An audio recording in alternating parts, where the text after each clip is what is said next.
2월 18일 수요일 매일 묵상을 시작하도록 하겠습니다. 오늘의 본문 말씀은 요한복음 6장 30절에서 59절까지의 말씀입니다. 오늘 본문은 매일 성경 수요일과 목요일 본문을 함께 다루도록 하겠습니다. 오늘 본문은 요한복음에서 대표적인 예수님의 정체성을 알려주는 정령구로서 나는 뭐뭐이다라는 하나로서 대표적인 구문입니다. 그래서 오늘 이런 정령구를 통하여서 자신의 정체를 알리고 있음을 볼 수가 있는 것이죠. 결국 요한복음의 핵심은 이런 구문을 통하여서 예수님을 아는 것임을 알 수가 있어요. 어제는 예수님에 대한 정체성을 인식한다는 것이 무엇인가에 대해서 예수님을 믿는 것이라고 결론을 내렸습니다. 이어서 어제 그렇게 긍정적이지 않은 무리들의 질문으로 오늘 본문이 시작되고 있어요. 그들의 질문을 들어보면 30절에 그러면 우리가 보고 당신을 믿도록 행하시는 표적이 무엇이니까 하시는 일이 무엇입니까? 라고 질문을 하고 있습니다.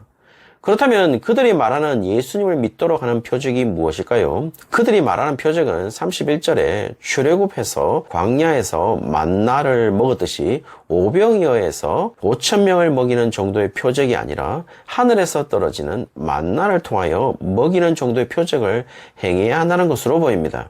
이에 대해서 예수님은 광야에서 만나를 먹을 수 있었던 것은 모세 때문이 아니라 하나님이 내려주셨기 때문임을 이야기하고 있어요. 따라서 그들이 만나를 요구해야 한다면 모세가 아니라 하나님 아버지께 요구해야 한다는 사실을 이야기하면서 정확한 예수님의 의도는 만나를 내려주심으로 인해서 모세를 부각시키는 것이 아니라 만나를 주시는 이는 하나님이라는 사실을 부각시키는 것이라는 사실을 알려주기 위함으로 보입니다. 그리고 그 하나님이 33절에 세상에 생명을 주는 떡을 주셨다라고 이야기하고 있어요. 그 이야기를 하자마자 34절에 그 무리들이 주여 이 떡을 항상 우리에게 주소서라고 이야기하는 장면은 요한복음 4장 13절에서 14절까지 보시면은 사마리아 여인에게 야곱의 우물을 떠서 마시는 물은 항상 목마르지만 예수님이 주는 물은 영원히 목마르지 아니할 것이고 영생하도록 솟아나는 샘물이라고 표현하는 장면과 유사하게 35절에 예수님은 나는 생명의 떡이라고 이야기하면서 내게 오는 자는 결코 줄이지 아니할 것이고 나를 믿는 자는 영원히 목마르지 아니할 것이라는 사실을 이야기해 주고 있어요.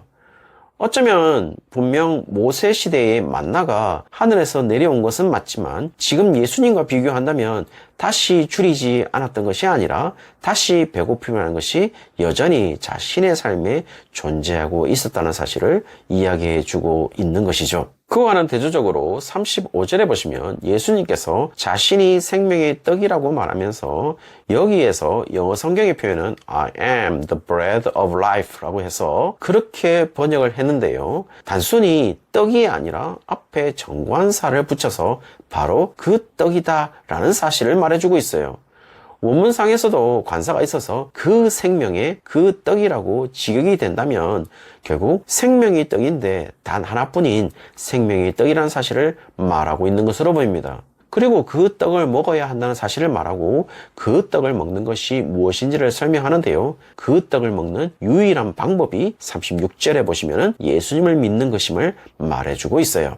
만나와의 비교 속에서 하늘에서 오는 것은 분명히 동일하지만 분명한 것은 만나를 먹는다고 하더라도 사람이 영원히 살지 않고 죽지만 예수님은 영생을 위한 떡이기 때문에 죽지 아니한다는 사실을 이야기하고 있어요. 여기서 죽지 아니한다는 것은 영적인 결과를 이야기하고 있는 것이지 물리적 결과를 이야기하는 것은 아니라는 사실을 40절에 이야기해 주고 있습니다. 왜냐하면 40절에서 말하는 영생은 물리적인 생명으로 영원히 산다는 것을 의미하는 것이 아니라 마지막 표현을 보면 마지막 날에 내가 이를 다시 살리리라 라고 하는 다시 살린다는 표현은 어쨌든 물리적 죽음이 전제되어 있는 단어로서 부활을 의미하는 아니스테미라는 일어나다, 일으키다, 일어서다라는 의미를 가진 그 단어를 사용하고 있어요. 그래서 부활에 대한 의미로서 사용되는 동사인데 부활이 가지고 있는 전제는 언제나 죽음인 것처럼 예수님이라는 생명의 떡을 먹는다는 것은 죽음에서 다시 살 수 있는 유일한 길이라는 사실을 이야기하고 있는 것으로 보입니다. 그리고 유일하기 때문에 정관사를 붙여서 그 생명의 그 떡이라는 사실을 이야기해 주고 있는 것이죠. 그러나 이런 설명에도 불구하고 그들은 예수님이 생명의 떡으로 하나님으로부터 왔다는 사실에 대한 이해를 실패하는 것으로 보여요. 42절에 보시면 예수님은 정상적으로 마리아와 요셉 사이에서 난 사람에 불과하다고 믿는 사람들이 있는 것으로 이야기하고 있습니다. 그러나 예수님은 아주 단호하게 44절에 하나님께서 이끄신 사람들은 반드시 예수님을 믿을 수밖에 없다는 사실을 말해주고 있어요. 그러므로 믿음이 우리에게서 출발하는 것이 아니라 바로 하나님으로부터 출발한다는 사실을 알 수가 있는 장면이겠죠. 따라서 믿음이라는 설명에서 지적인 동의나 감정적 동의나 신뢰를 이야기하면서 믿음의 세 가지를 이야기하고 있는데 단지 조직 신학에서 이야기하는 믿음에 대한 설명일 뿐입니다. 그래서 믿음에 대한 세 가지를 이야기할 때 knowledge, assent, trust 라고 이야기를 하고 있는 것이죠. 그러나 오늘 본문에서 이야기하는 믿음은 우리의 능동적 믿음이 아니라 아버지께서 이끄시는 수동적 믿음을 이야기하는 것으로 보입니다. 사실 우리가 말하는 성경적 믿음은 능동적 믿음이라기보다는 하나님이 이끄시는 수동적 믿음에 훨씬 가까운 것이죠. 물론 45절에 믿음을 가지게 된 자들은 하나님의 가르침을 받는다라는 선지자의 글을 인용하면서 하나님 아버지께 듣고 배운 사람마다 내게로 온다라고 이야기를 하고 있어요.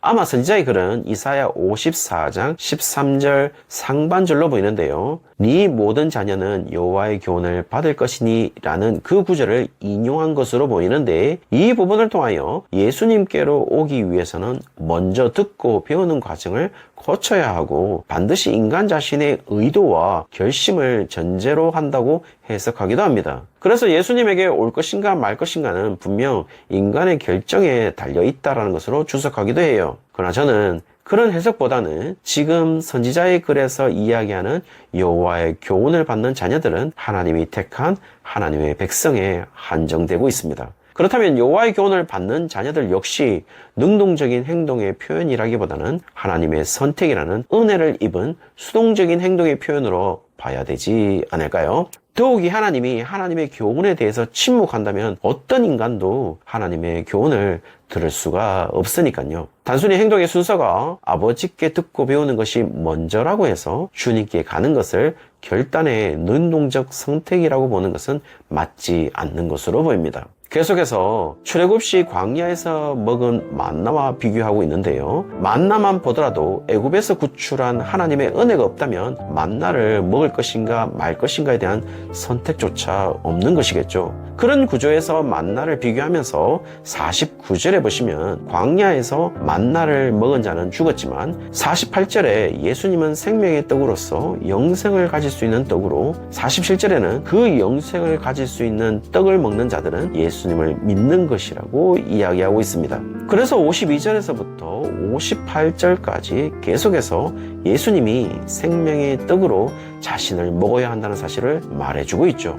결국 그 먹는다라는 표현은 다시 말씀드리지만 믿는다라는 다른 표현임을 우리가 알 수가 있어요. 결국 우리가 살 수 있는 방법은 사마리아 여인에게 그 우물의 물이 아니듯 그리고 광야에서 만나가 아니듯 바로 예수님을 마시고 예수님을 먹는 것임을 이야기해주고 있습니다. 따라서 영원히 살기 위해서는 믿는 것 외에 다른 방법은 존재하지 않는다는 사실을 예수님을 소개하면서 내가 유일한 생명의 떡이라는 사실을 이야기하기 위해서 정관사를 붙여서 설명하고 있는 것이겠죠.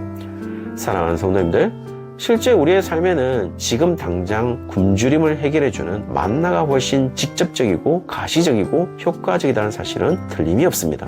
그러나 다시 배고플 수 있는 것을 찾을 것이 아니라 진짜 우리에게 근원적인 생명을 줄 수 있는 것을 찾아야 되지 않겠습니까? 오늘 본문은 그 근원적인 생명은 예수님이라고 말하고 있고 그분을 생명의 떡으로 묘사하면서 그분을 항상 먹어야 한다는 것으로 이야기하면서 이면적 의미로서 항상 예수님만 믿어야 한다는 사실을 이야기해주고 있습니다. 오늘 하루가 하나님으로 이끌린 그 믿음을 가지고 예수님이 공급하는 생명의 떡과 같은 말씀을 받으며 진정한 생명을 누리는 그 날이 되시기를 주의 이름으로 축원합니다.